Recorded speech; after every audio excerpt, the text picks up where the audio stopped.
Hello, everybody. Welcome to a special edition of Wrestling After Show, a Sunday night edition of Wrestling After Show, coming at you from the heart of the Mid-Atlantic territory right here. My name is Heath Haynes. And I'm Jonny Fairplay. And we're going to talk about some wrestling tonight, ladies and gentlemen. We are in the shadow, in the afterglow, if you will, of the Elimination Chamber that happened last night from Toronto, Canada. And if the wrestling world is all aflutter, all a Twitter today with the incredible news of the hell freezing over in the form of a John Cena heel turn, which was kind of in plain sight for anybody who was paying attention, but nobody really saw it coming. We're going to talk about that in due time, but we're going to kind of do the rundown of the Elimination Chamber event in the order of it happening. But first off, Jonny Fairplay, how you doing, buddy?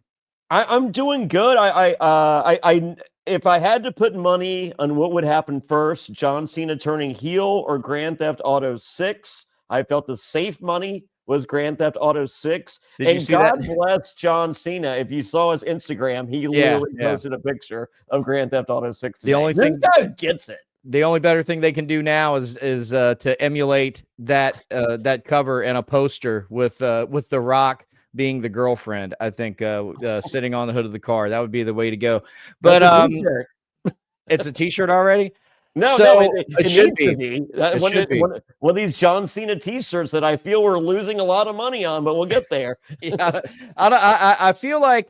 It's funny because that Raw in Charlotte that I went to, I feel like that was like, because it was the last Raw before the final boss made his return on SmackDown the other week, and I really do feel like that Raw was like the end of an era, because it's like no more of those John Cena farewell. I fucking wish I'd got one now, because I don't think they're going to be selling a lot of those at upcoming events. But who's to say?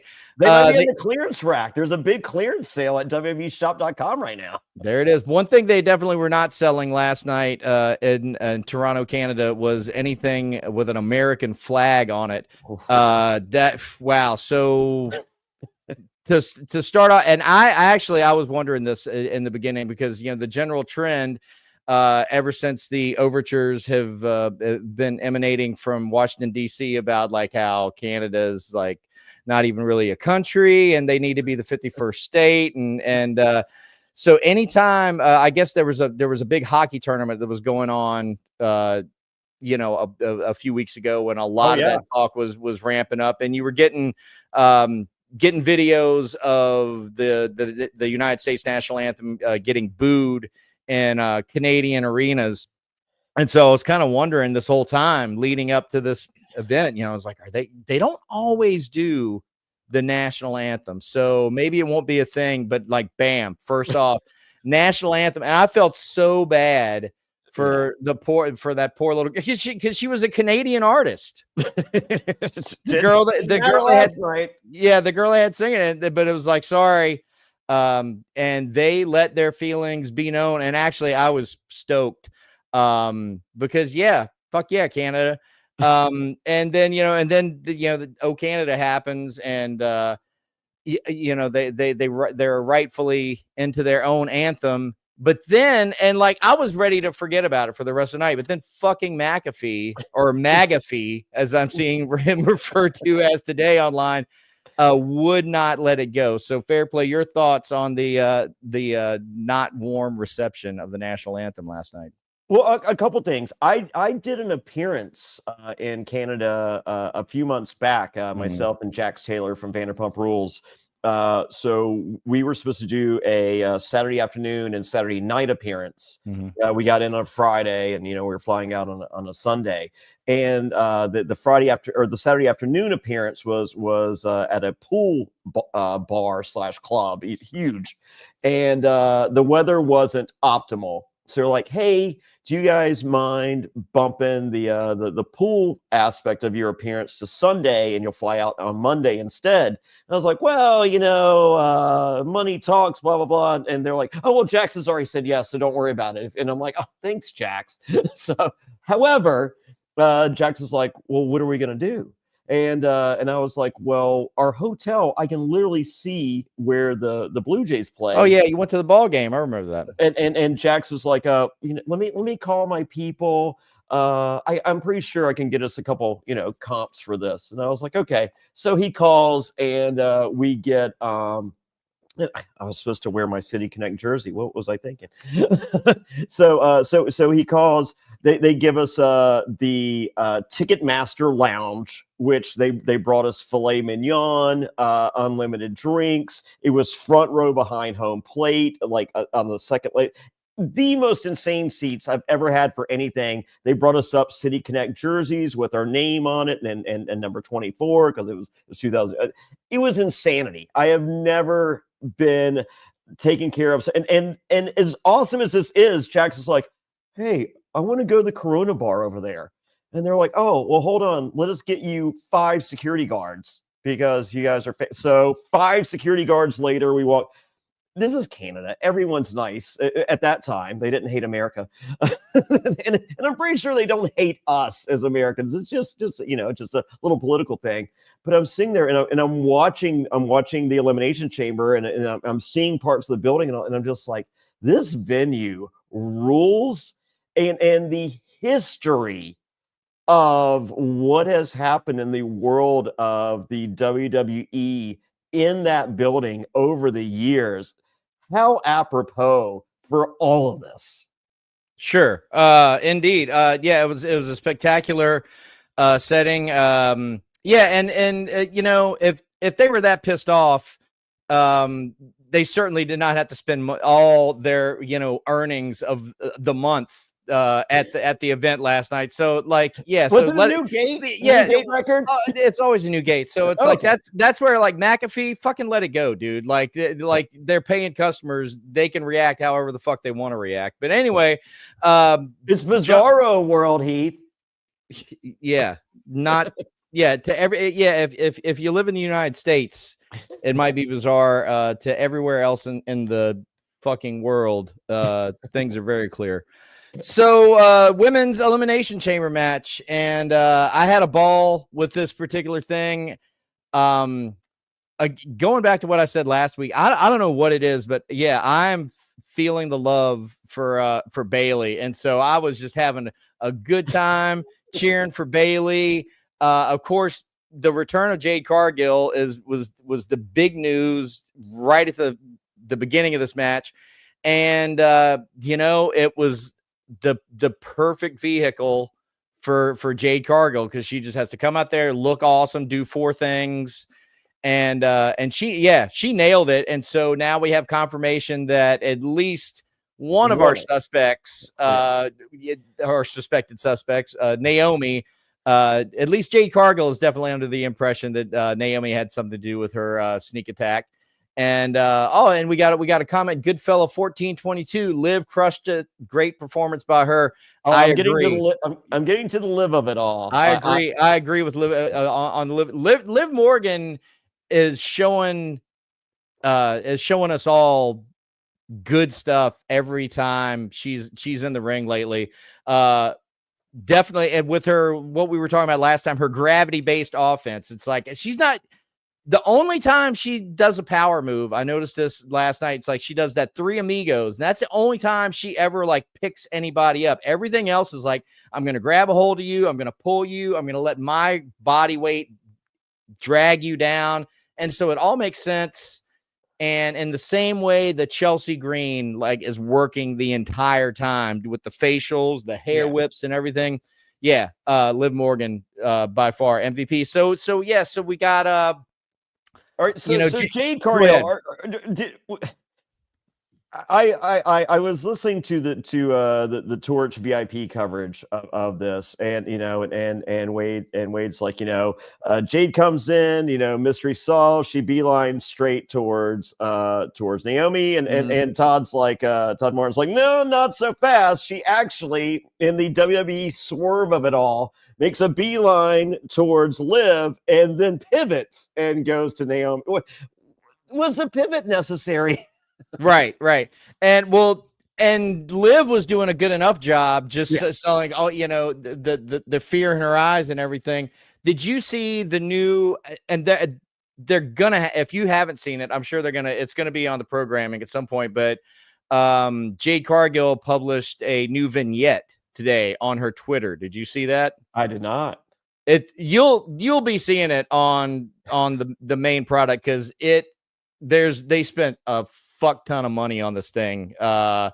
It's very slick, and it does more to get you on the side and get you into the Jade Cargill character than anything they've done the entire time she's been on or not been on.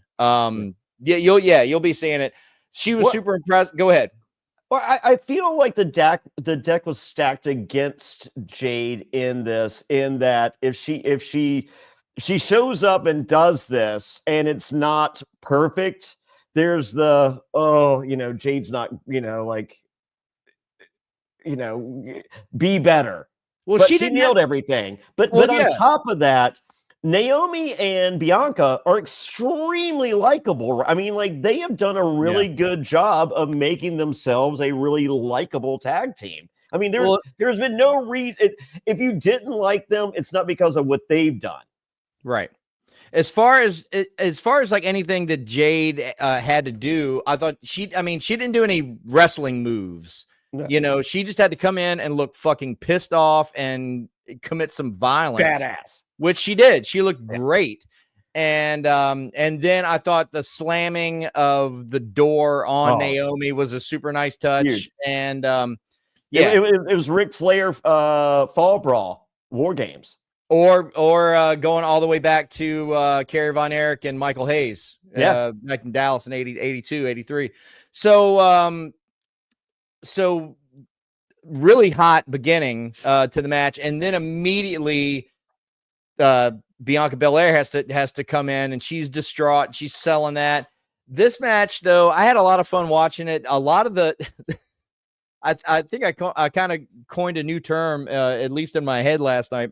It's there was a lot of fuck you offense in this match, because like there was a lot of just like, here comes Liv Morgan, Bailey's like, no, fuck you. And like, a lot of just like throwing around and like, there you go. The one spot was that Liv Morgan had a hold of Bianca Belair's ponytail and was just bouncing her in between the cell and the rope. Just boom, boom, boom. I mean, stuff like that was cool. And then that whip by Bianca. She's had some good whips over the years. Yeah.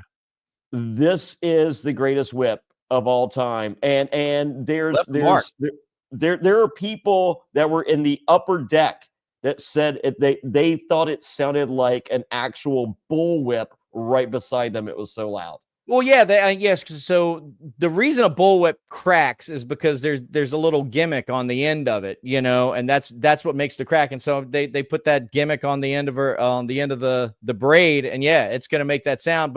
And Liv actually posted a picture today on Twitter or whatever the fuck, and she was legit banged up. So they were working snug. Would you say that the hair whip was unbelievable? No, I would not. I would not. Okay. Goodfella 1422, and thank you so much for chiming in on the conversation. What's he saying here? Jade came out in all black too, usually heel colors, but she was attacked. Has to be the face. Naomi needs to show some heel range here, and curious to what that looks like. Well, if you notice that Jade was in black, and both Naomi and Bianca were all in white. Last night. As well. And Goodfella 1422, her body looks beat up for sure. If you've seen Liv Morgan on social media today, she is legit dinged up. So I think both Naomi and Bianca being in white, Jade coming out in black, I don't think that's an accident. And now that we know it's going to be Bianca, and it could be Bianca and Io Sky. But I think what we'd all like to see is Bianca and Rhea Ripley, because let's say it is Bianca and Io Sky, then what the fuck is Rhea Ripley going to do on WrestleMania? That's not a question you want to have at this point. So let's say Bianca and Rhea, you need to have that good heel babyface psychology. And yeah, I think it's still a great opportunity to turn Bianca heel, but go ahead. The rumor and innuendo for this match and the fact that it's been publicized for almost a month now, and as Jason Powell coined it, part of the AEW International Series to get to a world heavyweight title match before a world heavyweight title match for no reason. Look for a possible return of Asuka or Becky Lynch. Sure. To interfere, and that person gets intertwined with the Io Sky. Okay. They love Io Sky. Yeah, they do. They're all. I mean, she's obviously booked in a super prominent position right now. So I mean, I could see that match going either way. I know that what I am more interested in seeing at WrestleMania would be a refreshed heel Bianca Belair versus Rhea Ripley. But we'll see. But so who would you rather interfere in the Io Sky Bianca match? Between Rhea Ripley match? Would you want Becky Lynch or will Asuka suffice? A returning Asuka or a returning Becky Lynch? I think a returning Becky Lynch is more opportunity to tell cooler stories, maybe. But I've not been super sold on her look.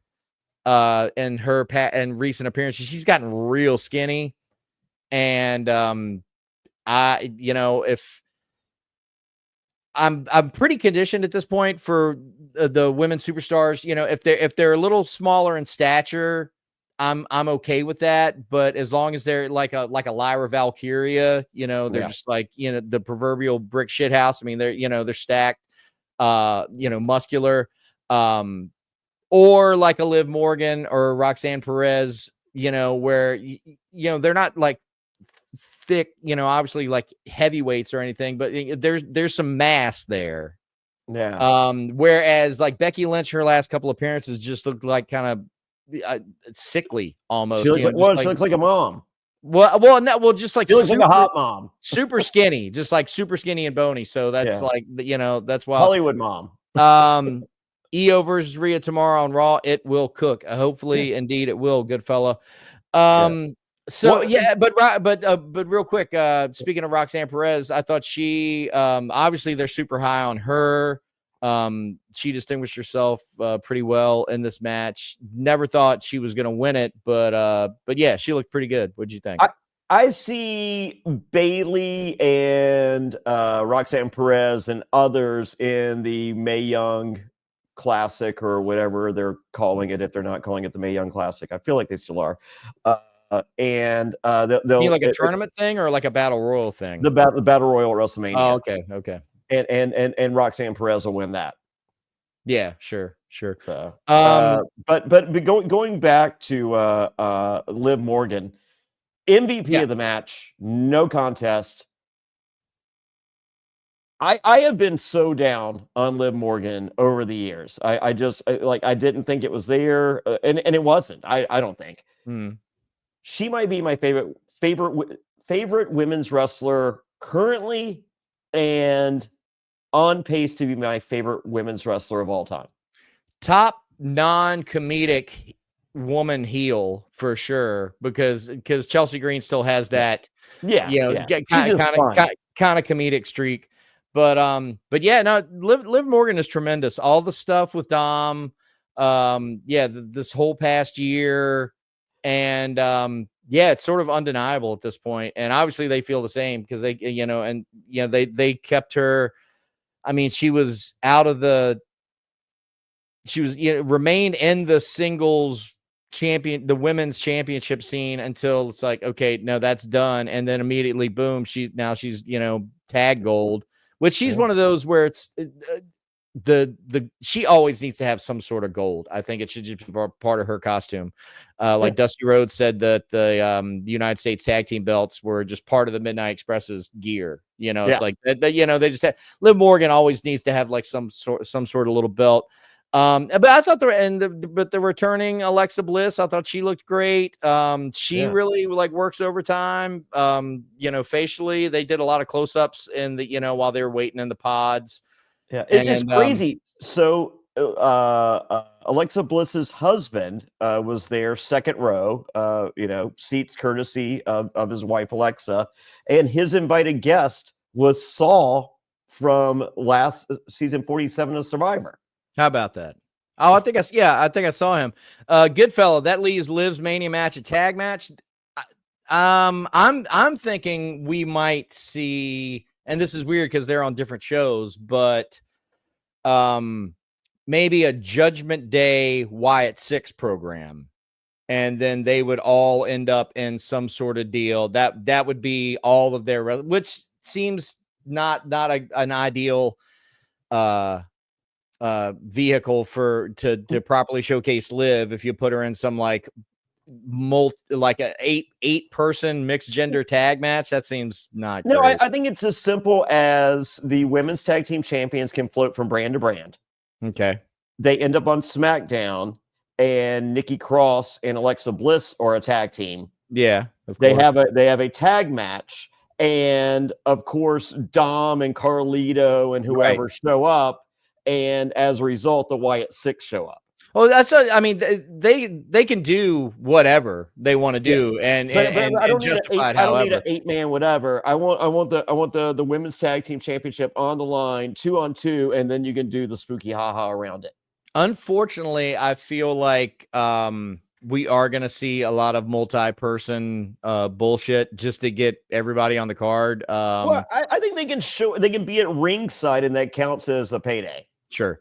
Goodfella 1422 chiming in once again, heard Nikki and Alexa unite. Well, yeah, that makes sense. I mean, that's just been the sort of generally accepted theory, is that at some point they did the flasher thing.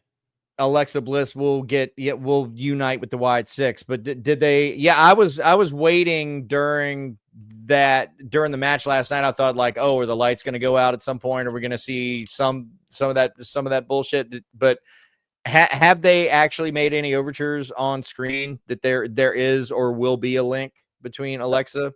They did the flasher on SmackDown. The flasher, the little Wyatt 6 thing. Okay. Yeah. Okay. So I do not do it. Yeah. I did not need the Elimination Chamber ruined by the spooky haha. We can do that on SmackDown. They have 3 hours to fill. But I would not be surprised if they go to, because those are like the two, factions. And they got to get some mileage out of the Wyatt 6 at some point. They're on the payroll. Yeah. And, WrestleMania would be a great time to bring them out because, they are sort of a special attraction. I think it's how they'd be most effectively used. Women's tag match, Tiffany Stratton and Trish Stratus against Nia Jax and Candy LaRue. And I honestly, I did not look up from my phone this entire time. I am way not interested in a babyface Tiffany Stratton, and I didn't care about any of this. So like I did not look up from my phone. So like if you got anything, go ahead. 2 highlights of this match for me personally. There was a "you can't wrestle" chant at one point directed towards Nia Jax, and Trish Stratus, not familiar with that chant, and thought that the crowd was chanting "Tippy time," and pointed to the crowd and said yes, and then pointed to her watch. Yeah. And then for the prettiest moonsault ever at the end, so you had the Super Stratisfaction by Trish, and then she's laying there, and then Tippy's attempting to go up to do the prettiest moonsault ever. She literally kicks Trish Stratus out of the way to get up to the top rope. Honestly, I got my fill of anything I wanted to see out of Tiffany Stratton on SmackDown Friday night when she did that whatever the fuck off the top rope to the outside, the catch me move. Yeah. And I made such a fucking noise that it scared Sapphire. She went running out of the room because from the angle that showed on TV, it looked like Tiffany Stratton just was diving headfirst towards the floor, and I was like, and I'm sorry, like that takes me. I don't want to see shit like that. Like I don't want to see like people like almost breaking their fucking necks and killing themselves and TV on a match on fucking SmackDown. So I was like, I don't want to see anymore. Tiffany Stratton, incredibly gifted, born heel.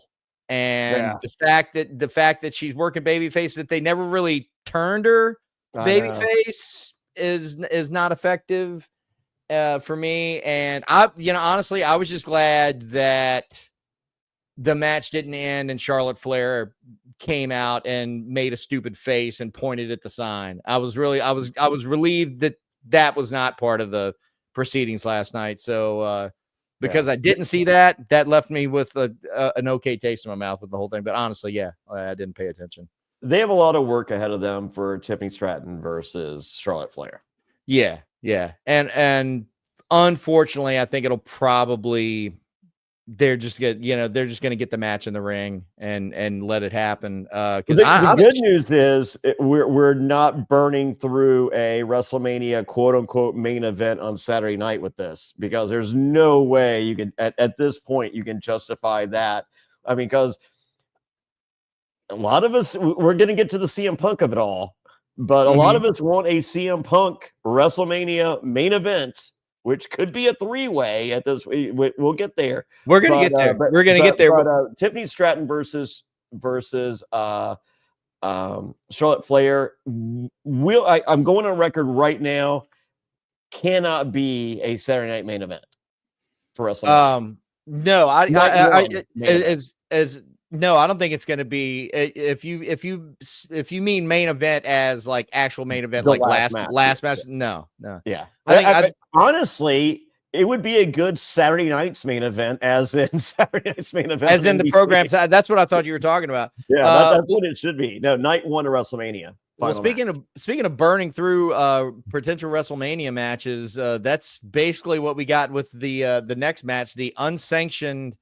It wasn't called a street fight, but it essentially was, a street fight with Kevin Owens and Sami Zayn. First off, 2 touches I really liked. The fact that the referee started the match with gloves on. Oh yeah, to not use them. To end up there was no blood in the match, but I thought that was great. Yeah. And Cody needed his blood later. Sorry. That was actually, in hindsight, and I didn't think about that till today, but we'll get there. But yeah, the fact that the referee was out of, he did not have his WWE referee shirt on, and he was already wearing gloves. I love both of those.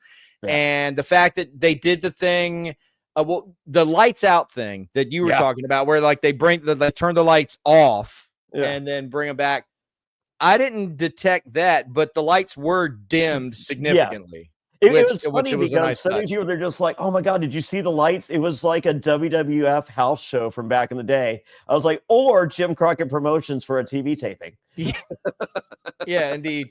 Especially in '89 when they did not want you seeing those half-filled houses for a lot of we're in the Superdome.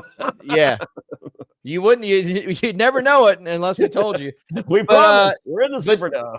This an outside shot of the building, not the inside. Right. This was fine. I was fine with this. Last night, I felt like I felt a little disappointed in that there wasn't blood, and because not that I need blood all the time, but blood where warranted, where it's where they've earned it. I think it really adds to the proceedings, and I thought last night was a situation where it definitely would have added to.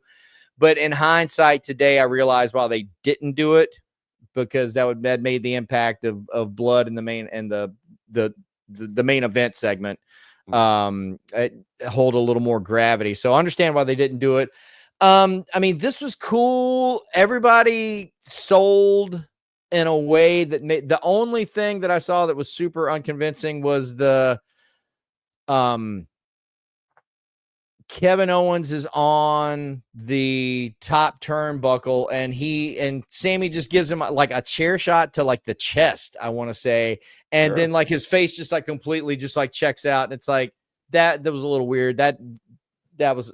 slightly unbelievable. But like, I mean, this match pretty much, I knew it was going to be, a bunch of shop class fucking putting shit on top of other shit and then guys falling through it. And because that's what those guys have liked to do since ROH. Yeah. So, and that's what it was. Enough violence for you? I mean, yeah, but there wasn't like a final thing where it was like, oh, that, like when they brought out the barbed wire chair. So let me address the barbed wire chair real quick, because I felt there was a story being told there that I felt commentary did not catch, and I felt like it was so beautifully written. I feel like the gimmick was Sami Zayn goes out, he's grabbing additional chairs because he wants to do damage. And he's grabbing chairs, and he's like, what is this? And he is like, this asshole, Kevin Owens, had a chair wrapped in barbed wire underneath this ring to fucking hurt me. Yeah, because when he found it, he was like, what the fuck is this? And yeah, that was definitely what you're supposed to think. And commentary didn't put that over. I just felt like that was low-hanging fruit, and I was just like, oh, this is an easy one, guys, So, but you had Michael Cole trying to, do damage control with Pat McAfee saying Pat McAfee things. Yeah, that was McAfee was fucking unbearable last night. Like, thank God Wade Barrett was there. I for the record, I love Pat McAfee, and I love the Pat McAfee of it all. I love the three work really well together. So also shout out to Kevin Owens, my eye, and I'm like, oh my God, Terry Funk. Yeah. So when the barbed wire, but did the other thing that I noticed? Did you notice the bag of thumbtacks that never came into play? No. Underneath the bottom turnbuckle in one of the corners was a giant black velvet bag, or black bag of some description, some material. Could have been beads from CM Punk's bracelet. Well, y'all know what those bags contain, and I was like, oh God, we're gonna see thumbtack, and they never came out. So I was honestly, maybe they forgot to get to them, but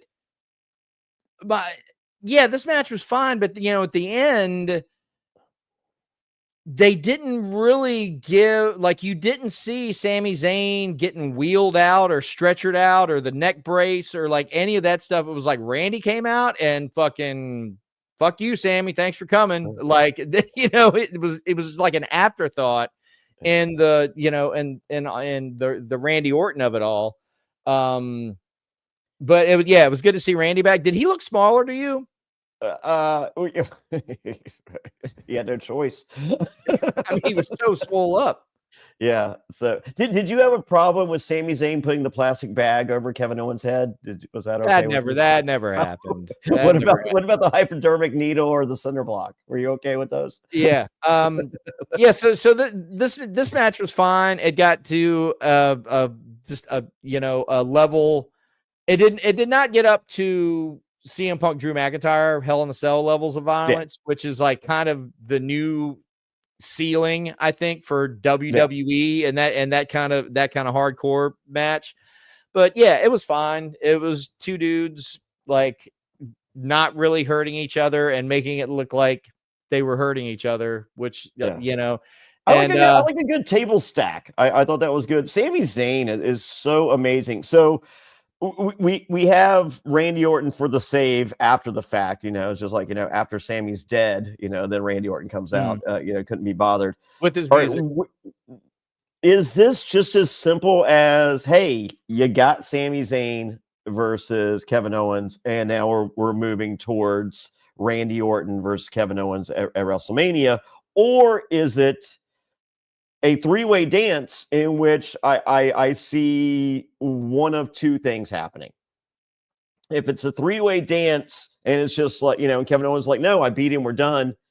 And Kevin Owens doesn't want anything to do with Randy Orton. And it's just like career on the line. This is a career match, three-way. Sammy needs it. Randy's willing to do it to get his hands back on Kevin Owens, blah, blah, blah. It's a career match. Sami Zayn loses, and El Generico shows up. Okay, The Midnight Rider. I'm for it. We got an El Generico reference at the beginning of the match, so I'm for it. Yeah, and they said Kevin Steen as well. But go ahead. So I'm okay with that. However, there's another part of me. It's just like, let's just get. I still want the three-way dance. I want the three-way between these guys, but Karrion Kross is in Sami Zayn's ear, and it's just like, Randy Orton could have come out to save you before, and he didn't. And this is the beginning of Sami Zayn turning to the dark side, because his friends have not been his friends. He's always the last one thought of in all this crap. And this is and win, lose, or draw, it doesn't matter for Sami Zayn. This is the beginning of him going, you know what? I'm choosing the dark side. This guy, Karrion Kross, has a legitimate claim, and I'm for it. And that leads to Sami Zayn winning Money in the Bank and cashing in on Jey Uso. Yeah, I mean, that's some way down the road shit. But as far as Mania is concerned, I think you're definitely going to see Kevin Owens and Randy and some sort of. Is there a Saturday night's main event between now and WrestleMania? I mean, why not? Because that I could almost see them doing a Kevin and Randy thing at a Saturday night's main event, and then getting Sami interjects himself there. Yeah, right. And then getting the three-way dance scenario at Mania. But Goodfella 1422 has chimed in once again. Did commentary explain the significance on why KO ending powerbomb Sami on the edge of the ring? Throwback to KO NXT debut. That when Kevin Owens debuted in NXT the night that Sami won the belt, that was the power bomb onto the ring. Yeah, I did not put that together until you mentioned it just now, Goodfellas. So I'm thinking that commentary dropped the ball yet again on that. Well, and also, there's a lot of work with Pat. Pat McAfee was talking himself off the ledge from the national anthem the entire night. He was all up in his feelings. Also, Karrion been saying phenomenal a lot in his vignettes. Yeah, and Karrion Kross. I think the last time we saw this was on Monday Night Raw. We saw AJ Styles and Logan Paul in a backstage interaction. And once Logan Paul walked off, you see AJ Styles with Karrion Kross in the background. So you're looking at AJ Styles, Karrion Kross is interjected with him, as well as Sami Zayn. I love Pat too, but he was wild last night. He was, I mean, he was in his feelings last night. He got tore out the frame. I think the new TKO regime doesn't mind a little bottle of spirits by you. I don't think they're forcing anyone to drink Prime Energy drink. Oh, they've got a beer sponsor and fucking tequila, vodka. You got Wheatley. The Rock, he might as well be fucking Julian from Trailer Park Boys at this point. He's always got his little fucking drink. But so and there were some like, what were they? They were talking about alcoholism. And I think fucking on the pre-show, McAfee was calling Wade Barrett a booze bag. Yeah, so I think they were they might have been half in the bag last night. But ladies and gentlemen, we've been talking about everything for 40 minutes now. And now it's time to talk about the thing we're going to talk about for the rest of the fucking night. But it's funny. The main event of the show was not the main event. The main event of the show. The main event of the show it was after Travis the main Scott event. and Sage. Oh god damn that fucking guy. So we got the men's Elimination Chamber match, and this was a lot of fun for me. I love that it seemed really short. Like there was that little pocket, that like little 5-minute section in the middle where there was like 3 eliminations, like boom, boom, boom. And I kind of like that.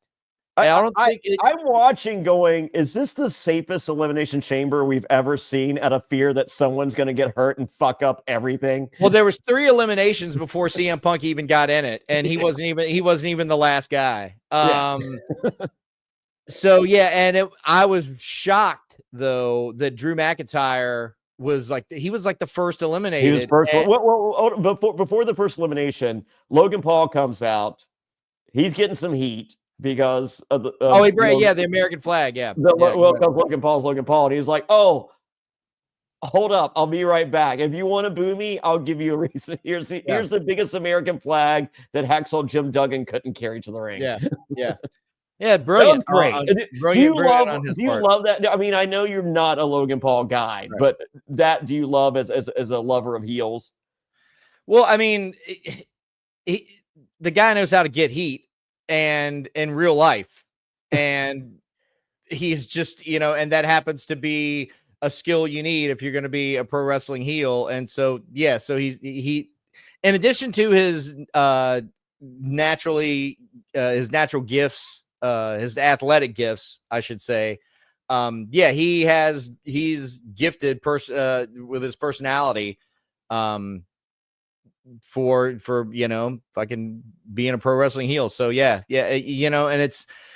it is kind of low hanging fruit, but it still doesn't mean it's not good to grab for it. Especially if you're on foreign soil.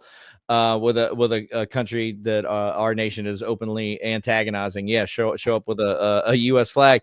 So first elimination, I was actually going into this. I was like, oh, well, Drew McIntyre is going to be the guy. He's going to be The Rock's choice, And so I was like, so Drew McIntyre is going to win, and I actually stopped short of like texting. My buddy Greg was like, I think it's gonna be Drew. So Drew being first eliminated, was wild. And then was it Damian Priest and then Logan Paul right after that? It's Logan Paul eliminated Damian Priest with the Damian Priest eliminated Drew McIntyre, and Drew McIntyre's on the way out the ring gift was a Claymore, which Logan Paul got on top of CM Punk's pod, gave the frog splash off the pod. 1, 2, 3. Goodfellow 1422. Logan is very good in ring. You can't take that away from him. Indeed, you can't. So we're kind of, it's funny because, the Royal Rumble is always the, you especially this year, you had, the ring fills up and then somebody comes in and cleans house and then the ring fills up again. So, but with the Elimination Chamber, it's like they kind of let the ring filled up and then they cleared it out. So you basically could have Punk, Seth and Cena really do like what I feel like was like the meaningful stuff, the meat of the match. Comments are coming in fast and furious. The deal says the first words out of Cena's promo needs to be, "Can you see me now?" Drop the mic and leave the ring. Well, when will that be? Because the reason we're doing this now and not on Tuesday is Triple H told us, just like the professional that John Cena is. He flew in from Budapest Saturday right before the match, and as soon as the match was over, did his little press conference deal and left and got back on a plane back to Budapest. He ain't gonna be in Buffalo. Yeah, he's not. Yeah, we're not going to get the explanation. And again, they did a good job of reminding us of this last night. 40+ days out from WrestleMania. So but still, like this is one of those things. Like what? I know. Like they need to get to it. Imagine Hulk Hogan joining the NWO and is not on Nitro the next night. So do you want to just get to the turn? Or no. Let's finish up. We're almost there. So I really enjoyed everything between everything that CM Punk did in this match. He did all the classic CM Punk spots. Yeah. The stuff with him and Cena truly was magical for me. Just getting to see those two guys again at this point. But my first thought when Cena came out, though, I was like, Sheamus is gonna needs to come after him for gimmick infringement because Yeah. it's like the whitest guy in the room. I don't get why he can't just get a spray tan. But I will say this: the older CM Punk, or sorry, the older John Cena gets, the bigger the bald spot, the whiter he becomes, and the more he looks like Ernest P. Worrell. And that's in no way a compliment in any way. And he's so exaggerated with the facials and the body movement, and it's just like, we get it that you're smaller and all that, but it's just it's literally hee-haw, and I don't like the hee-haw of it all. But I will say, based on the last 4 years of John Cena performances, I felt this is the best excluding the facials and the body jerking or whatever. His precision was a lot better than it has been. I felt he was motivated. Both times he applied the STF in this match, it looked like it might actually hurt. Yeah, he didn't show light. And Stone Cold goes like, "Hey, when you show light?" He's like, "Yeah, I don't know." Yeah. And he was like, "No, I'm calling you out because it drives me crazy." Yeah. It looked good last night. So yeah. Anyway, all the stuff between Punk and Cena was great. The stuff between Punk and Seth was great. I kept going. I was going back and forth with those false finishes were really good. And I was super invested in the match. And Seth gets eliminated, but he looks fine because he had to take two finishers. It took two finishers to get him out of there. And then was it a curb stomp? He came back in, did the curb stomp, and good guy John Cena, who usually looks to the crowd for affirmation on whether he should take advantage of a situation, slapped it right on him. Jumps right on STF, formerly known as the STFU, which we might come back to. Yeah. And boom. Was that enough for you to be like, okay, based on what we learned later with him being giving The Rock his soul, did John Cena need something else to win that match? Or because there's a lot riding on the line, right, for all these variables to happen and John Cena win for everything to happen later, versus the final boss could have been like, hey, like something, like send in Jacob, what, like. Right. Okay. So we can get to the making sense of it all, or does it make sense? So let's go ahead and frame it up. So tap out to the STF based on a curb stomp that I don't think Seth Rollins has anything to do with the final boss. Punk didn't tap out; he passed out. So there's so that's that. That the classic Stone Cold. Speaking of Stone Cold, he didn't tap out. But anyway, so Cena wins by way of an assist from Seth Rollins that I do not think is affiliated with The Rock. Okay, yes, that is a nugget of storytelling that we should mention here in a second. So Cena wins. They hoist up the Elimination Chamber structure itself, which apparently weighs 21,000 pounds. What the fuck? Like, I would love to go to that event at some point, just to because on TV, I think it loses perspective of how actually tall and big that thing is. Cause they made it much kinder over the years. The initial structure was heavier and less padded. Yeah, it's amazing. So anyway, they hoist that up out of the way. Here comes Cody Rhodes, glad handing in the ring. Congratulations. And then could not overemphasize the Dusty Gold watch enough. Well, that was apparent earlier on in one of the one of the pre-tapes. It wasn't even a pre-tape interview, but it was just Cody contemplating issues on his bus, and you could see, and they were making a big deal of Dusty's watch the whole time, all night, if you were paying attention. So let me get through some of this, and then we'll jump into the analysis. So Cody comes out, him and Cena, they're glad handing, and you called this months ago. You were like, I think they're doing Cody Cena, and this whole time, that's just been the running mantra in my mind, like, please, anything but that, anything but that, anything but that. And it's like, okay, here we are.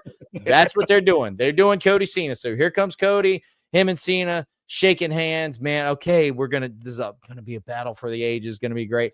Here comes The Rock. And he has yet another remix theme song, with the Travis Scott, who I guess that is the theme song for WrestleMania, because it's the one that's in all the promos, and it's it's very subdued or relaxed. Like it's like that the mood of that track is just kind of like it's not the fucking pump you up, let's go kind of track. It's not rolling by Limp Bizkit at all. And it fits Travis Scott because he just kind of like saunters out there like he just got off of a fucking bus or whatever, and it's like, yeah, I'm an old white guy. I don't know who the fuck this guy is. I know he's supposed to be somebody, but just like, I don't have to know who he is for him to make an impression on me with his, aura or charisma or whatever. And he has no aura, no charisma. He's got his fake Mick Foley hardcore title, which they haven't really explained that on TV. They haven't really explained too much like on TV of like who he is at all, but here he is with the final boss. So that's some significance. Goodfellow 1422. Rock did skip a few chapters of the story. I want to hold on to that comment once we get through some of this. So out comes The Rock. Cody, I'm going to close my eyes. You're going to hug me. You're going to accept my offer. You're going to become my champion. You're going to sell me your soul. I'm going to give you the keys to the kingdom. Everything is going to be great. Let's do this. And I love the way that because all the way up to a point, you're like, is Willie, is he going to do this? And he says, I want it all, Rock. It's like, oh shit, he's going to do it. But I don't have a soul. And I was like, I know what he's going to say. And he's like, because I gave it to the ring and these people. And it's like, all right, yeah, Cody. And then and then he drops the line, which like at this point in the segment, and he says, Rock, go fuck yourself. I'm like, okay, that's it. That the segment good. Over. Yeah, we're good. Up to that point, what were you thinking? I was just like, okay, the Rock, go fuck yourself. I'm just like, all right. Does Rock find a guy? And this is now like, you've now forced the Rock's hand. This is a triple threat. Or, sorry, John Cena, there'll be another time for you. The Elimination Chamber doesn't count. Right. And I was cool with all that shit because I have zero desire to see good guy John Cena versus good guy Cody Rhodes. Don't care. So you and I at this point, we're still of the same mind, thinking like any other option is viable. Then good guy Cena, or I'll allow. Then what is going to actually happen? Because what actually happens is, and Cena is fucking crashing out this whole time. Like he's like, oh, like literally, like he's Pat McAfee. After Cody told him like, go fuck yourself, like fucking John Cena's over there like world star. It's fucking he's just like he's crashing out. And like he knows what world star is, guys. Yeah, I know it. Yeah. Don't know who Travis Scott is, but I know who he is. I just don't know who he's supposed to fucking be. You know what I mean? It's like I don't think he knows either. Yeah, well, apparently not, because like he did not know. He was just like, Did you guys not do a walk? Maybe they didn't do a walkthrough. I don't. Based on what the Rock's. Did you watch the whole Rock press conference? No, because I'm not. I mean, I'm not going to watch anything where the Rock just fucking breaks kayfabe, and we'll get to that because I've definitely have thoughts on 21st century kayfabe, but it did not look like he knew like where to fucking be. The Rock told Travis Scott, like basically, he's just like, something fucking big is going to happen tonight. You want to be a part of something big? Feel it when it happens and fucking do it. And that was it. That was the instruction. Yeah, because it definitely seemed like he did not know what the fuck he was doing out there. And Triple H said that no one in the back knew about any of this as well. So when it came time for the final segment, Triple H tells the truck, I call all the shots right here. You listen to me. I watched all the press conference stuff up until The Rock came out, and I was like, he's gonna not be in character. And I think the press he was in character, but it was a lot of lies. He was just like, oh, I did this on purpose, and I didn't do it. Sam Roberts, I listened to your podcast. You thought this, I did this on purpose, and I'm just like, kind of, sorta. Right. Revisionist history again. That's what you get. That's what you get with that guy. So anyway, Cody and Cena embrace. The Rock has not let any of this affect him whatsoever. Nope. But I was with you. I was thinking, okay, well then he's gonna be like, all right, Cody. Well, I guess you did take my offer, and so now something else is gonna happen. I'm gonna ruin WrestleMania. But he does the thing. Yeah. So the first time he did it goes was back to Bad Blood. Yeah. Yeah. So goes back to Bad Blood. Okay, so I hear this. So what did he do at Bad Blood when he did that? Who did he do that to? Okay, well, let's pause. At the end of Bad Blood, Cody, Jimmy, and Roman are in the ring after whatever that fucking they had the tag match. Yeah. But Jimmy, it was Cody and Roman teamed up. The Rock comes out. They're standing in the ring. He goes, and then he does the thing. Yeah, but he does. Yeah, it was like a 3, 2. Yeah, it was the way he did it. Yeah, but he finished with the 1 across the throat, and last night was the 2. Was 2 fingers? I don't know. Yeah. So anyway. And Cena kicks him in the balls, but like the Cena, with the new eyebrows. Did you notice the new eyebrows? He's got new eyebrows. Yes, he has new eyebrows. He has. I'm like, well, okay. So here we go. Bad guy eyebrows before he turns into a bad guy. Here we go. So this is when the bald spot and the no tan all makes sense. Is like, yes, because he's kind of a different guy now. And yeah, I think it works. Like, and the fact that, he's not as big as he used to be, but he's super lean. His face is like kind of gaunt, and so when he did that, like that scowl, it's like, oh, all that shit works. Kicks Cody in the balls, kicks him so hard in the balls that his fucking Rolex comes off. Michael Cole doesn't even fucking see that the one time that fucking McAfee was useful all night. He's like, no, that's the Rolex. It's a fucking Rolex, Michael Cole. So Cody ends up getting color. The Rolex that we've shown, the MacGuffin we've shown all night. Cody ends up getting color, and this is why it was important to not get color in the Kevin and Sammy match, because it had a little more impact in this segment. And then while he's laying there face down, Travis Scott just fucking punches him in the fucking head. Yeah. Now, what I'm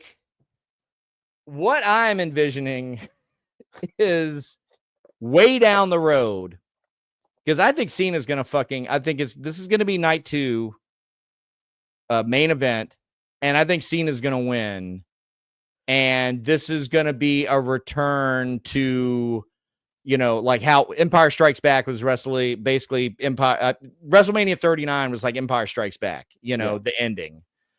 So yeah, I think Cody loses, but maybe the sending everybody home happy will be somebody coming out and just like Braun Breaker fucking, spearing fucking I show speed at the Royal Rumble. Maybe somebody will come out and fuck up Travis Scott, and it'll be like, okay, well, at least that happened. Well, and now we can go home happy. You can expect a 3-way, a 6-man tag at some point. With Travis Scott, The Rock, and John Cena. Oh, so The Rock is saying that he's going to wrestle? Yeah, he said you can expect. They're just like, well, him with the hardcore belt and him doing it's like, yeah. He goes, can we expect the three of you? It's just like, yeah. I'd like to see somebody fucking fuck up Travis Scott, honestly, because he fucking punched Cody in the face, and I'm sitting there thinking, I'm like, okay, if they talked about this, Cody probably said like, hey, make it look good. Lay it in, make it look good. But like, goddamn, that only did that it did not look good, and it looked like it fucking hurt. So yeah, they fucked Cody up, and and so there you go. So our WrestleMania main event right now, as it stands, will be heel John Cena versus Cody Rhodes, and this leaves like still a lot of options, but let's talk about the turn itself. And as far as, because the conversation today around the wrestling world has been like, this is automatically up there with like Hogan Bash at the Beach as far as like heel turns that are gonna have impact. Well, let's get to our comments in the chat right here, because we got a couple to catch up with. Goodfella 1422, and thank you so much for chiming in all night, brother. Cena turn is spectacular, but Rock skipped a few chapters in the story. Rock bottoms Cody through a table at Mania, pins him, tries to prevent him from beating Roman. They drink some mid tequila, and now they're buds. Indeed, Rock is such a dick. This was great. He put up 3 fingers, sort of references Cena all the way back then. And Cena always puts up the 3s when he comes out. Indeed. So yeah, little seeds, all this stuff counts. Allegedly. Yeah. I do this too sometimes, just to fucking because I think the Cena thing is this like, and I always thought and this is because I'm stupid. I always thought when Cena does this, I don't see this, I see this. So I'm always thinking like, well, is that a B? Is it a Q? Like, yeah, I never saw the 3. In my mind, I never saw the 3 things, and now I understand, because it's like hustle, loyalty, respect, I guess. Anyway, yeah, I thought this was a hell of a turn. World wrestling. I thought this was a hell of a turn, and big picture wise, and immediately right then I was like, oh, this makes sense. I wasn't. All right. In the history of things, there's 2 ways this can go. Okay. And I feel most important, there's a lot of fucking t-shirt money on the fucking table that was just thrown in the fucking trash. A ton. Well, he sold enough fucking t-shirts at this point. Well, but this was the last time to sell t-shirt. I mean, like you're literally talking millions of dollars in t-shirt revenue. You just said fuck you. Yeah, they're not hurting.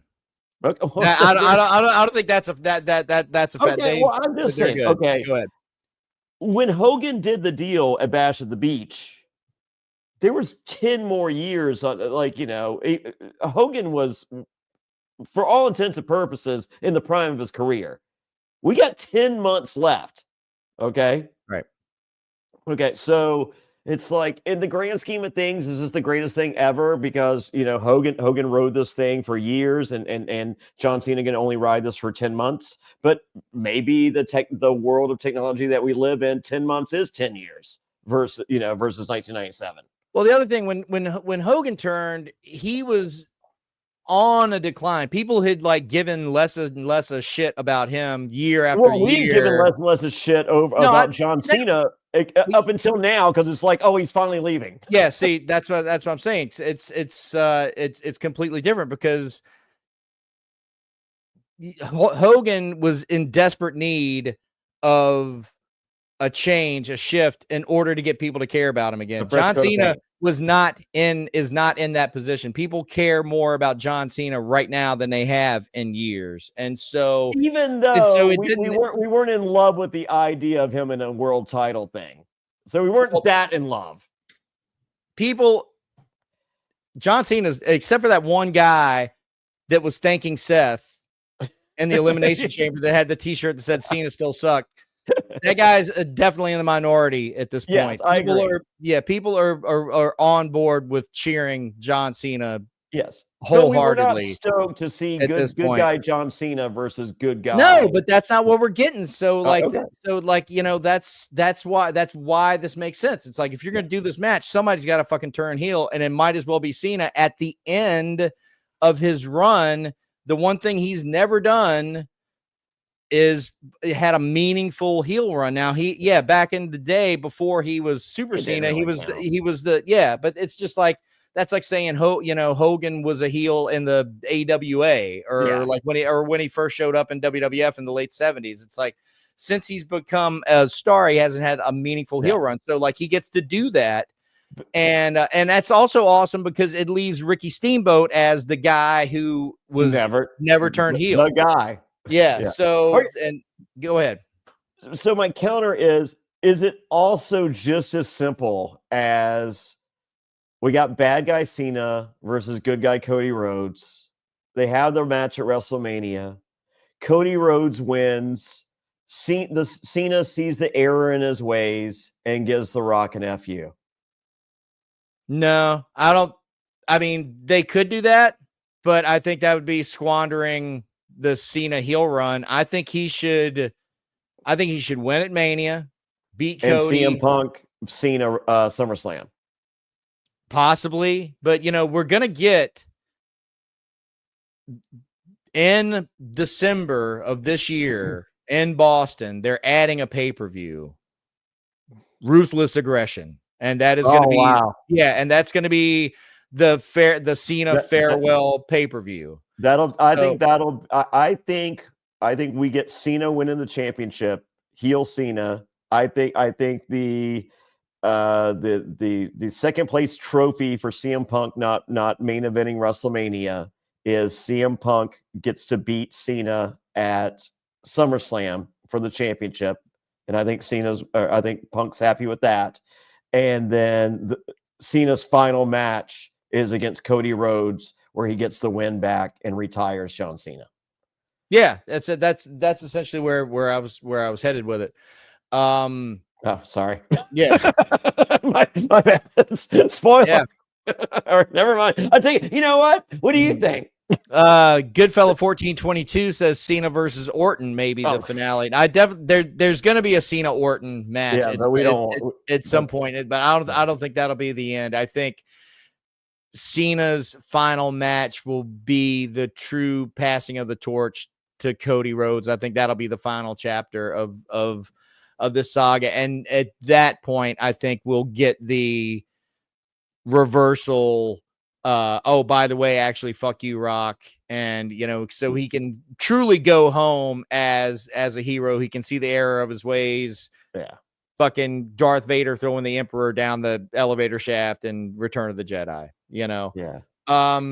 But so I feel like this does make sense. I think there are story beats that kind of don't make sense, but to me it's sort of nitpicky. Not that stuff doesn't matter entirely, but things like you were mentioning, whereas like, what is The Rock if Cena didn't win the Elimination Chamber, then how are any of these wheels set in motion? So like, Cena had to win the Elimination Chamber for any of this to make sense, but nothing happened on The Rock's end to make sure that would happen, to make sure, to be a self-fulfilling prophecy. So I get that.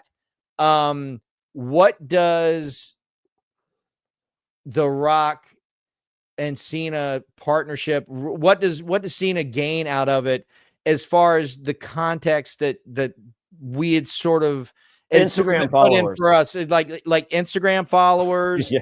Hollywood roles. Well, John Cena Well, already instead of doing Honda commercials, he gets to do real John movies. Cena already has all that. But like what John Cena gains out of it is I started thinking back to WrestleMania Night 1 last year, the tag team match where the Rock is in the match and he just straight up looks at the ref and he's like, "Don't fucking count or you're fired." Yeah. That's what John Cena gains. You gain that guy in your corner, the guy that can just show up and tell the ref exactly what to do. And it works. Yeah, and that's true power. That's true power. You ring the bell right now. Just fucking give the belt to John Cena. Like, that's So is John Stewart right all along? Do we need John Stewart for Vince? John Stewart needs to come back because he's such a Ric Flair fan. Let me see. Goodfella 1422. I want to see him, Cena, and AJ running back too. That would indeed be a good match. I don't think that's on the list. We're not going to get the all of the John Cena greatest hits. There's one guy that's going to take a fucking horrendous ass beating. One guy, and you know who it is. The Cody Rhodes. No, Truth. Oh, okay. So our Truth is gonna take a fucking beat down from John Cena. As far as what we're talking about right here, like I don't think we're gonna get to see Cena and all the dance partners. We're not gonna see Cena, Kevin Owens. We're not gonna see Cena and AJ. Yeah. I think we will see Cena and Orton. I think we will see Cena and Punk. I there's going to be this WrestleMania match. I think he gets the title and then he kind of becomes the thing that he always hated about The Rock. He's going to become like the Hollywood champion, only show up every once in a while. That's already what he's kind of doing. So everybody out there, I'm sure you guys are familiar with Chris Van Fleet and his tremendous interview show that he does.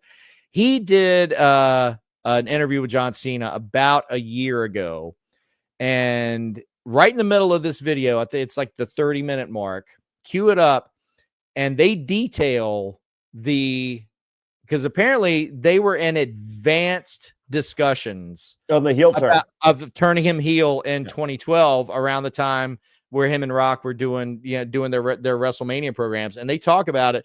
And his, he really gets into what the psychology of a heel turn for his character would be. And it's like the hustle, loyalty, and respect. Well, for one thing, he quits hustling. He's not around anymore. Loyalty, he's disloyal to people. And then respect, he turns disrespectful. So basically you're talking about bizarro John Cena. And I think that's what we're going to see out of him moving forward. So yeah, I don't think he's going to be around too much, but I mean, for me, it makes the whole thing makes a lot of sense. That was my first thing, was like, this makes sense. And I'm not mad at it. Now, does that forgive the kind of weird, cryptic, bizarre final boss promos that led up to this? I think Tequila's to blame. Yeah. I think Tequila is to blame. And then if we want to talk about, so my whole kind of thinking on kayfabe in the 21st century, I kind of want to get to that, but like, I want to switch it back over to you right now, Fairplay, and just kind of go through some of your thoughts surrounding this whole thing. Does it make sense to you? Are there some story beats you would like to see them address for it to maybe possibly make more sense to you? I just wish Cena could be there tomorrow night. That's the biggest thing as I said, when Hogan joined the NWO, he was there on Nitro the next night. Yeah. And this is so huge. We're being told it's so huge. If it's not, why can't he be there on Monday? It's a lot to leave hanging. Yeah. Yeah. And we've literally gone through 2 months of hanging shit. And I know that there's, 18 more weeks until WrestleMania, but it's just give us just a like, a little bit, right? With the beak, so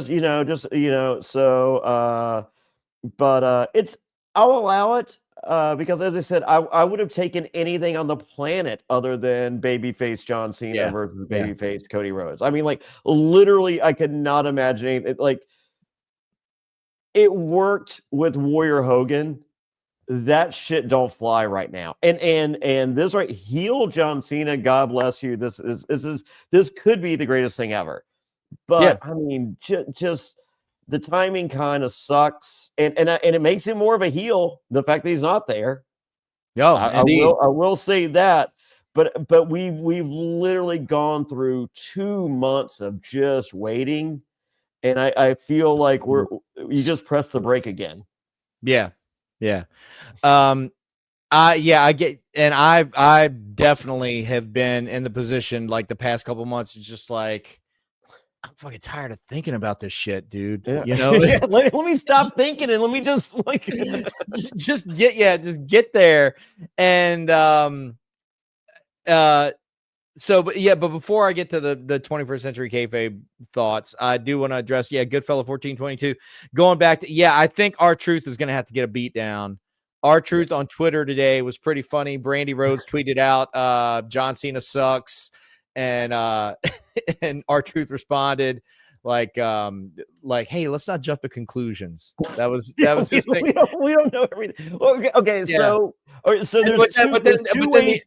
But the other great R-Truth tweet today was like, I think I'm crashing out, y'all. like it's starting to become real for him. But go ahead. So there's two ways to do this whole R-Truth thing. There is just John Cena just beats the shit out of R-Truth, which I'm for. And Truth is a friend of mine. I love him. I think it'd be a cool deal for R-Truth for John Cena to beat the shit out of him. I think so. What if R-Truth joins up with The Rock and John Cena because he's just like, good guys unite? You know, like the whole thing with the Judgment Day when he didn't. that would very much make sense for R-Truth to just like sort of think he's part of their deal, their movement, or whatever. Attitude. But then to really put the turn over, because the Judgment Day never fucking beat the shit out of him. For all his shenanigans. So it'd be like, that would be dark. Goodfella 1422 is saying that those are AI generated tweets. I would have to see. I'd have to see proof of that. Yeah, because they looked like pretty legit to me. Who's to say? Yeah, and there's still a thing. The truth is still a thing. Whether he's a wrestling character or the general concept of truth. But speaking of truth, I do want to talk about, so I've got a big problem with The Rock going into these press conferences and completely dropping character. Yeah. And like, I get it. I get that, like, kayfabe in the sense of what it was in the 70s and 80s. He's saying Truth is saying that about John Cena, like it's all AI. Okay, thanks for clearing that up, good fella. So the fact kayfabe is not what it was in the 80s and even up until up into the 90s. Like, I get that. And the metaphor you always hear is like, you can't put the toothpaste back into the tube. Yeah. But that don't mean that you need to just fucking squeeze all the toothpaste out of the tube all over the mirror and the sink and just fucking get it, everywhere. Rock was better this time than he's ever been. And it's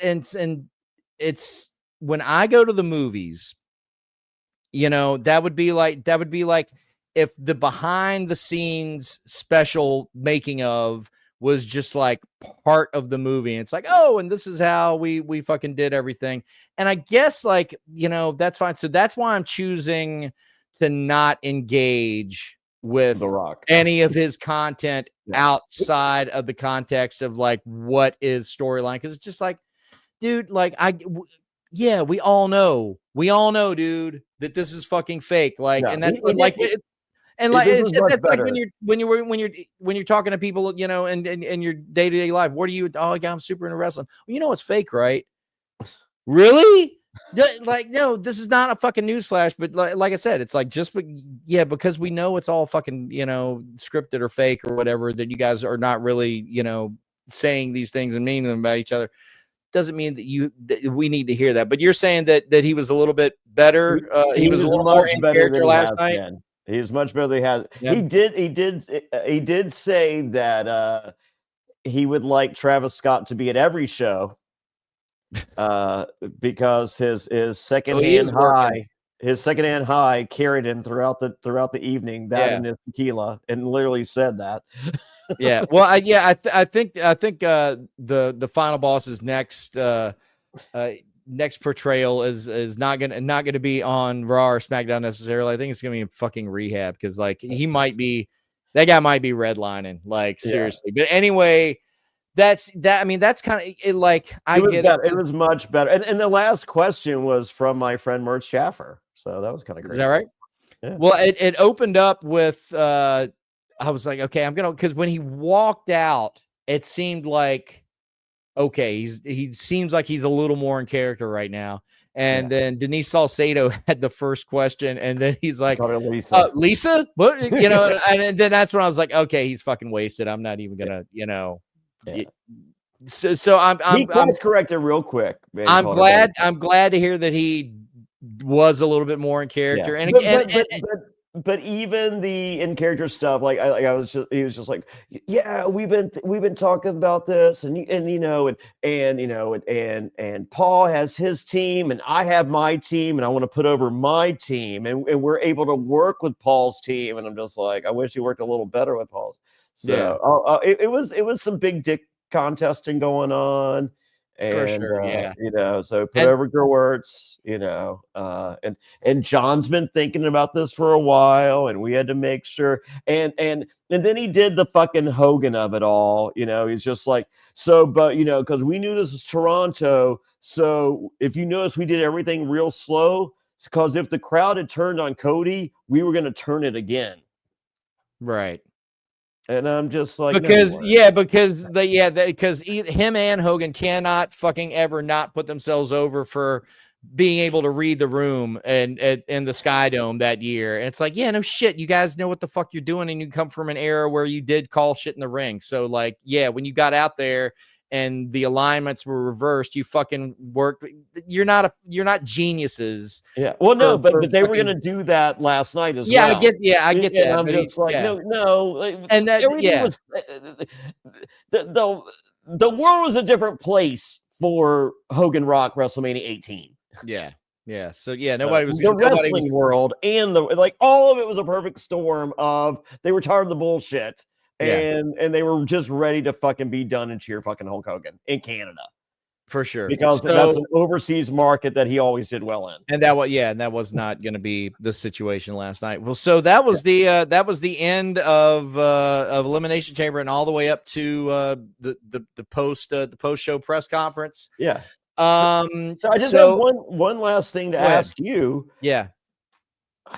Seth Rollins, CM Punk, and so like Roman Reigns. So fantasy booking. I still think I do want to hold out hope for maybe doing Cody, Cena, Punk.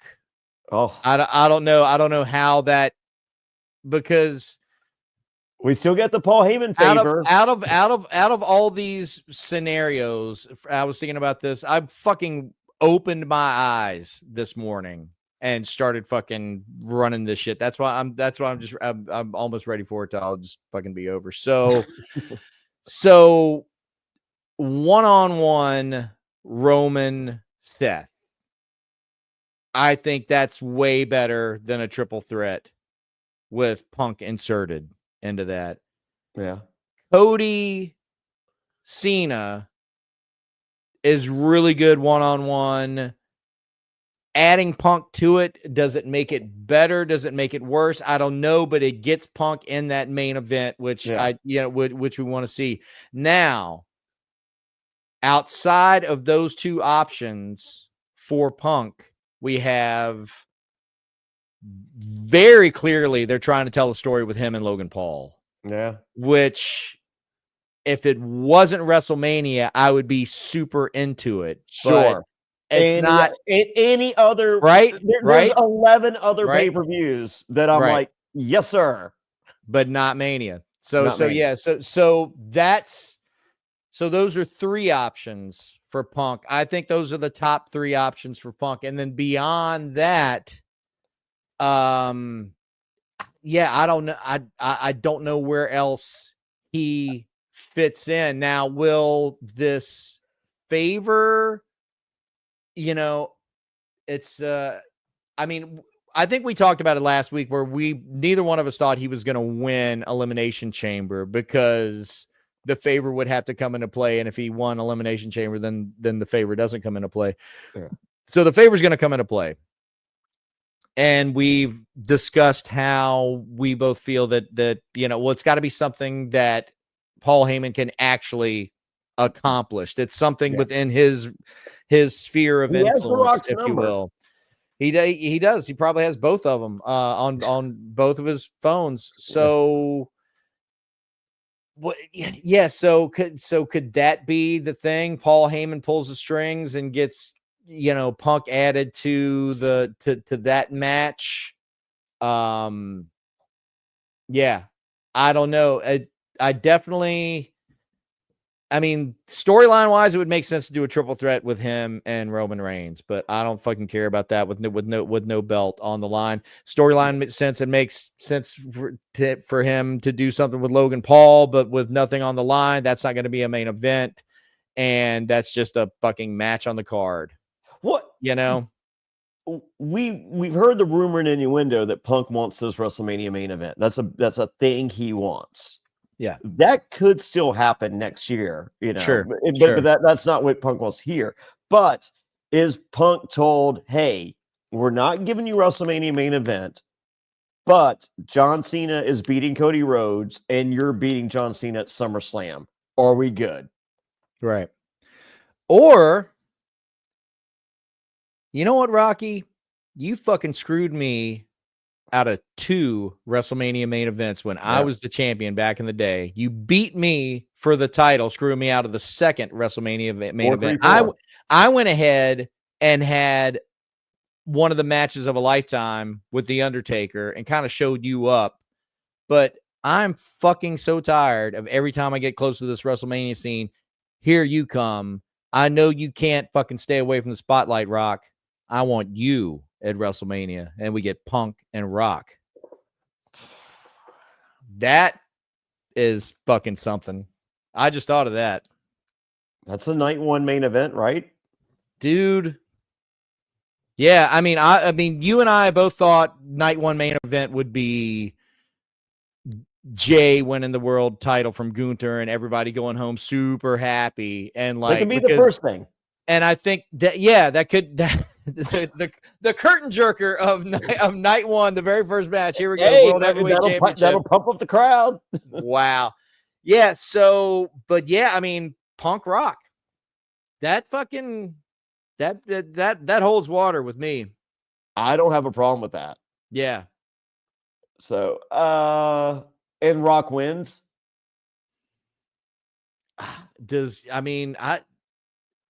If that's what it takes to get the main event, like behind the scenes. You know what? No. You know what? I think it works with Punk winning, and then it's like, okay, the good guys are going to win WrestleMania, and then WrestleMania ends on no, they're not. Empire Strikes Back. Yeah. So you do the reverse of what they did last year. You had the bad guys win the first night, and then the good guys win. Do the good guys win. It's like, okay, well, then the good guys are going to win. And it's like, no. Well, if you think back to 39, they did it at 39 too, because KO and Sammy went over on night one. Yeah. And then, So I would look for that. And if that's the dynamic moving forward with WrestleManias, it's like we have, and long-term storytelling, have one where, kind of this one ended on a down, like the odd numbers end on a downer and the even numbers in on, Fine. Yeah. So You're not hurting my feelings. Yeah. So yeah, I'm gonna put that out there. I'm putting that out into the universe. Okay. I'm glad it just hit you. Punk rock. Yeah. Punk rock. Punk rock. It makes sense. Who doesn't love punk rock? Oh wow. So I think that's gonna be it. But do we have we did an hour and a half, dude? We did good. We did an hour and a half. We got plenty of comments. Thank you so much, Goodfellow 1422, for being with us tonight and chiming in. So tomorrow afternoon, I think we can go ahead and tell the audience what we're getting up to. We're there's a movie coming out. It's called Queen of the Ring. It's going to be in theaters this Friday. And tomorrow afternoon, Fairplay and I are interviewing one of the stars of Queen of the Ring. Anyway, it's the story of female wrestling pioneer Mildred Burke. And we're going to be interviewing, but we're not interviewing Emily. We're interviewing Marie. Is that right? Yeah. Marie, I got to get to practice. And Marie Avgeropoulos is how her name is pronounced. And she plays, I just watched the movie an hour before we recorded, but she plays a woman with a very old timey woman name Snodgrass. That's who it is. It's Elvira Snodgrass. That's right. She plays Elvira Snodgrass. Another I can imagine Jim Cornette saying that name right now, can't you? Elvira Snodgrass. So yeah, we're going to be talking to her tomorrow and recording that, and that will be going up probably in the regular time slot for because we've been releasing on Tuesday afternoon, so that'll be our Tuesday afternoon release. So we wanted to dive in and get this done, especially considering like there could be some developments on some other issues coming out of tomorrow night's Monday Night Raw, but we know that there won't be any Cena developments tomorrow, and I feel like the John Cena story that's going to be sort of more involved on Friday Night SmackDown moving forward, because that's like, I mean, that's where Cody Rhodes is. So I feel like Cody might be finding himself on Netflix a little more often, but we shall see. We shall see. Speaking of Friday Night SmackDown, did you see that May 16th, Greensboro Coliseum, Friday Night SmackDown? Thank God. All right, we're there. I am making phone calls as soon as we're done with this. They announced that last night. So anyway, ladies and gentlemen, thank you so much again. If you're enjoying what we do here on Wrestling After Show, please like and subscribe to the Reality After Show channel. Check out a lot of the other videos that we have on the Reality After Show channel, where you got Fairplay and he's breaking down Deal or No Deal Island. The Traders are a couple shows you're covering now. Of course, the new season of Survivor, regular Survivor. Yeah. So if that's your deal, this is the one-stop shop for all of your reality show conversation.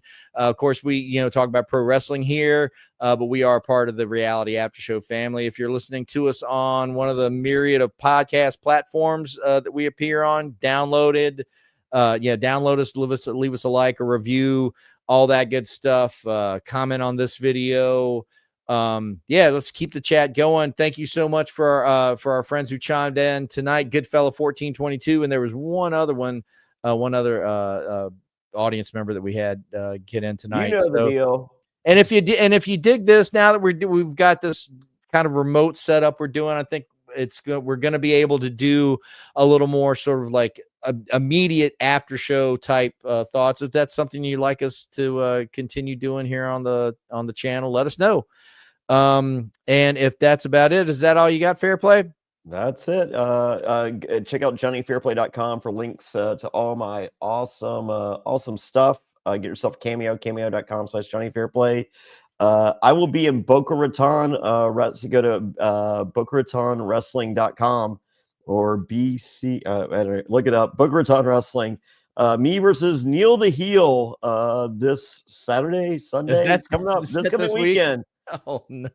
Uh, Wow! Oh, I I've can't been wait. working out. Yeah, you're looking good. You're looking I should good. hit the gym this week. You should at least Yeah. once. At least Yes. once.